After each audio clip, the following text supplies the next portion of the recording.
Quand la Torah nous décrit la 9e plaie que les Égyptiens ont bien méritée, la Torah dit la chose suivante. Vayomer Hashem el Moshe, Dieu parle à Moshe, Nete yatra la Shemaim, lève ton bras, ta main, vers le ciel. Vichoshech al eretz Mitzrayim, il y aura l'obscurité, le ténèbre sur le pays d'Égypte. Veyamesh choshech, et ce sera une obscurité, comme Rachid dit, très forte, très obscure. Pas juste un ténèbre régulier, mais vraiment obscur. Et effectivement, Vayet Moshe yado al Shemaim, Moshe il a levé sa main vers le ciel. Vichoshech afela b'chol eretz Mitzrayim shloshet yamim. Et il fut une obscurité, un ténèbre pendant 3 jours. Lo raou ish et achiv, pendant 3 jours, personne n'a pu voir son frère. Et ensuite, v'lo kamu ish mitartav shloshet yamim. Et pendant 3 jours, ils n'ont pas pu se lever. Mais, l'chol bnei Israël hayo or b'moshvotam. Mais pour tout le peuple juif, il y avait la lumière dans leur demeure. Rashi nous explique qu'il y a eu 2 parties ici dans cette obscurité des 6 jours. Les premiers 3 jours, ténèbres, noir, foncé, au point qu'on ne pouvait pas voir son propre frère. Mais ensuite, il y avait un tel ténèbre qui a carrément paralysé les gens.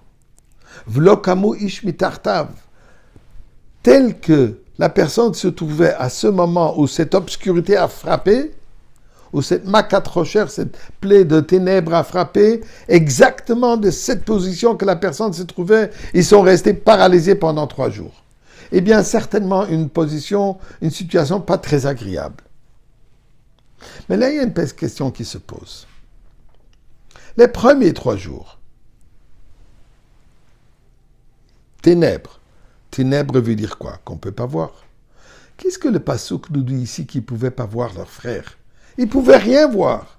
Quelqu'un d'autre, ils pouvaient voir.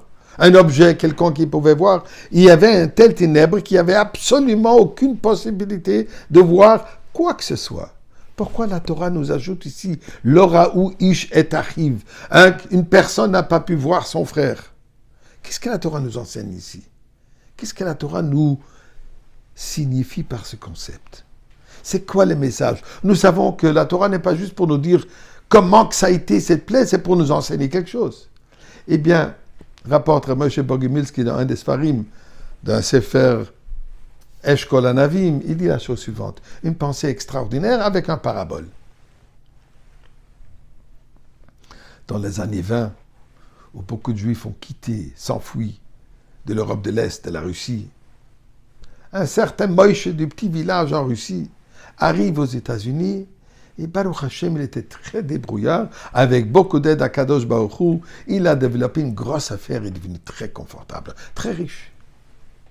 Son frère Yankel, après quelques années qui a eu écho que son frère a vraiment réussi aux États-Unis, malgré le fait qu'ils ont perdu contact, il a décidé qu'il part aux États-Unis, il va le retrouver.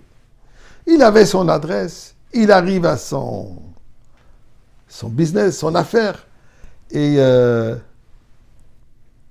concierge qui est là devant la porte demande « Est-ce que vous avez rendez-vous ?»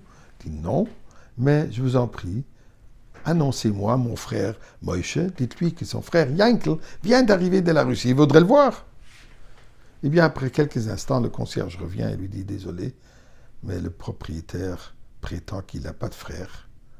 Il ne vous connaît pas du tout. » Yankel, qui est un peu surpris, ça fait quelques années, mais oublié qu'il a un frère. Probablement, il doit être très préoccupé des affaires. Et il lui dit, écoute, dis-lui que tel et tel signe revient désolé. Et d'ailleurs, le propriétaire a demandé que vous quittez. Vous savez quoi? Juste avant de quitter, dites-lui qu'Yankel lui dit qu'il lui reste 2 jours à vivre, pas plus. Moïse vient en courant. Yankel, qu'est-ce que tu dis? Je viens d'avoir un test médical et je suis en très bonne santé. C'est quoi cette idée que j'ai que 2 jours à vivre? Eh bien, Yank lui dit, tu sais que dans notre petit village, moi je jouais le docteur. J'ai appris un peu premier secours et j'étais le docteur. Et d'expérience, j'ai vu que quand une personne arrive à un moment où ne reconnaît même plus son frère, ça veut dire qu'à la fin des jours, il n'a que 2 jours à vivre. Eh bien, le pasuk nous dit la chose suivante. L'obscurité des Égyptiens était telle qu'ils ne reconnaissaient personne. Ils ne voyaient que eux-mêmes. Nous dit la Torah, pour sortir de ces ténèbres, pour sortir de cet exil, pour sortir de ce galout, il faut voir, entendre, apprécier, comprendre, savoir les besoins de notre frère. Quand on voit notre frère, et chacun est notre frère, là, on sort du galout.